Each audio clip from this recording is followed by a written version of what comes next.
Let's start, why don't we, with the news that absolutely shut down #USMNT Twitter on Wednesday night. As reported by our colleague Jeffrey Carlisle, sources telling ESPN that Gregg Berhalter is set to begin discussions on a new contract with the U.S. Soccer Federation. Berhalter was hired in December of 2018. His current deal, as reported by various outlets, will expire at the end of this calendar year. All right, then, for more on this story, why don't we talk to the gentleman who broke it, Jeff Carlisle. You can read his work on ESPN.com. Now, Jeff, I don't know if everybody actually read your work. I think a lot of them probably saw the headline there on Twitter. So for those who haven't read the article, why don't you summarize exactly what it is that you reported last night? Well, what I reported is that the U.S. men's national team coach Gregg Berhalter and the USSF are set to begin discussions on a new deal. Now, that does not mean that a deal is done or that a decision has been made on whether to retain Gregg Berhalter or not. He's got his eye potentially on some overseas gigs. He's going to weigh his options. The USSF is going to weigh its options. And then in the coming weeks, they'll come to a decision on whether to continue this partnership or not. But I will say the USSF is a big admirer of Gregg Berhalter's work and the way that he kind of resurrected this program to a degree, built a team around a lot of fantastic, talented young players. And they like the deft hand that he showed in the process of leading this team to the round of 16 at the World Cup. So, I think the USSF liked what he did, and that's the big reason why they're exploring this option of retaining Gregg Berhalter. Jeff, my hours are kind of weird over here. What was the exact reaction of your article? Disbelief, anger. Let's face it, there is a sizable portion of the U.S. fan base that wants no part of Gregg Berhalter continuing to manage this team. That's just the way it is. For whatever reason, whether it's his affiliation with MLS, whether it's the circumstances under which he was hired. Let's not forget that his brother was still, working for the USSF at the time that he was hired. There's some baggage that Gregg Berhalter carries. And, I think there's also a sense that he could have done more with this group of players that in some way that he's holding them back. So, the mentions were scrolling by at 1,000,000 miles an hour. And, at one point I just remarked on the ratio and how strong it was. I think there's a lot of negative reaction. You can see, interspersed in there, some people who think that Berhalter did a good job and that he took this team pretty much to where it was expected. So, again, there's some support in there, but almost universally, people are against this particular development. Sebi, I know you're not of this generation. Ratio or getting ratioed means there are more replies than yes. I think the actual tweet from Jeff was, the ratio is strong with this one. So is that a Star Wars reference there for I'm not very generation? That's of your generation. Okay, you should know this. Okay, so after Jeff drops this report and there is the reaction online, there's also a reaction from the U.S. Soccer Federation. They released a statement courtesy of Ernie Stewart. And here's what it reads. As we always do after major tournaments, we are taking time to reflect. We will conduct a full review with everyone involved as we determine our next steps. We look forward to building off the performance in Qatar and preparing for the journey towards 2026. So it's very interesting, Jeff. They don't really deny what you're reporting, but this feels very much like a response to your report. So what's your interpretation of the statement that we got there from U.S. Soccer? I think they're trying to convey the message that, they're going to take their time. They're trying to buy some time, and that there's nothing imminent. Hey, the holidays are coming up. Berhalter himself, and let's face it, a lot of the staff just got done with a very intense period of games and trying to see how far this U.S. men's national team could go in the World Cup. So I think a breather is understandable and normal. But don't forget, there's also a January camp coming up. It's going to be mostly domestic-based players.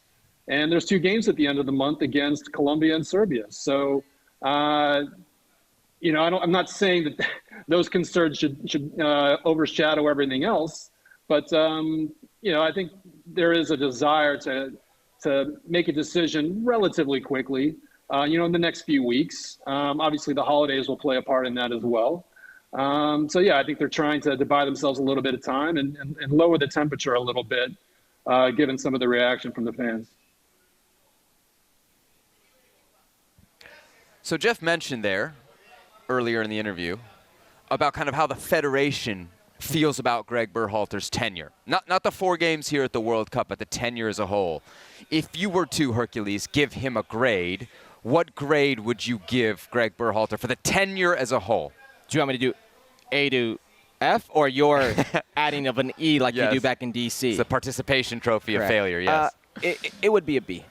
Okay. Because Greg could easily come on here and say, I've hit every goal you've asked me. Mm-hmm. Every benchmark that you've asked of me, I've hit. One was get to the World Cup, and the other one was get out of the group. Mm-hmm. That's what they did. They got out of the group phase. They also, in that time, won 2 trophies against a bitter rival. Were undefeated versus a bitter rival. Introduced a whole new generation of players into U.S. soccer and to the pool. There's some good things that he's done, the dual national recruitment, all these things. Those are benchmarks that Gregg Berhalter could hang his hat on, and Gregg Berhalter could easily say, I want way more money. Right. That's something right there.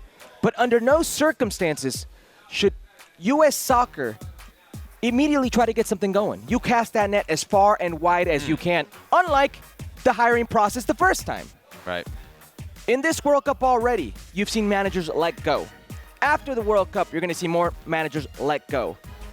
Take your time. And I don't think they're under any obligation to hire within the next month. They proved already. They've shown it. They went 13 months with an interim coach in Dave Sarachan. And I know Greg was already in place. Mm-hmm. They don't care what happens in that year. They've already shown that you can bypass 1 year in their eyes, and they'll be okay. You've got to get somebody to take you to better benchmarks. So U.S. soccer right now, both sides actually right now, should be a let's wait on this type of process. So, Jeff, Herc's giving Gregg Berhalter a B. Do you think the U.S. Soccer Federation would give him a higher or lower grade than Herc? I think they would give him a higher grade if they were the ones handing out the grade. Again, I think they appreciate how he handled this group. He appreciates the culture that he was able to establish. DeAndre Yedlin was quoted as saying, that he gave Berhalter high marks for developing a culture in which everybody was pulling in the same direction. And he talked about how difficult that is, how it's harder than it really looks.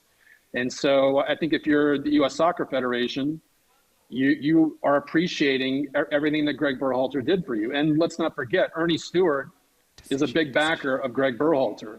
When Berhalter was kind of hitting a low ebb there in 2019, losing the Gold Cup, some really rough results in some friendlies. I mean, Ernie Stewart came out and staunchly defended Gregg Berhalter and basically let it be known that Berhalter wasn't going anywhere and they weren't going to change coaches in the middle of the cycle. So, I think if Ernie Stewart were giving out the grade, it'd be like an A-. So, I think Berhalter is held in high regard. Again, they love the way that he not only dealt with young players, but even at the World Cup, the way he made allowances for family time. He allowed the players to kind of enjoy this moment, with their loved ones. And it kind of took the pressure off, I think. So all these little things. And then I'd say another aspect is kind of the managing of the MLS players with the European-based players. People that I've talked to said that's kind of a tricky thing to manage, just in terms of the overall vibe within the team, within the overall attitude. So, and they say that Berhalter handled that really well. So, these are all maybe subtle, minor things taken in isolation, but I think they add up to a situation where the USSF really rates the job that Gregg Berhalter did. Jeff, help us understand the process here. Who's actually at the table on this decision? We keep hearing the name Ernie Stewart. Obviously, he's going to have a huge say. Is he the only person that takes this decision, or are there others that will be involved in this as well? I'm told that there are at least 5 people involved in this decision, or this discussion, I guess I should say. You've got Cindy Parlow-Cohn, the USSF president. You've got J.T. Batson, who's the new CEO. You've got Brian McBride, who's the GM of the men's national team. And then you've got an independent director, Juan Uro. He sits on the board of directors. I think he's the chairman of the Risk and Audit Committee. I might be getting that committee name wrong, but he serves on some important committees within the USSF board, and so he's involved as well. And but ultimately, the board of directors is going to have to make this decision on the final decision on whether Gregg Berhalter continues as the coach of the U.S. men's national team. So I'd say it starts out as a group of 5 at least, and then ultimately the board is the one that will get the final vote and determine whether Gregg Berhalter stays or not.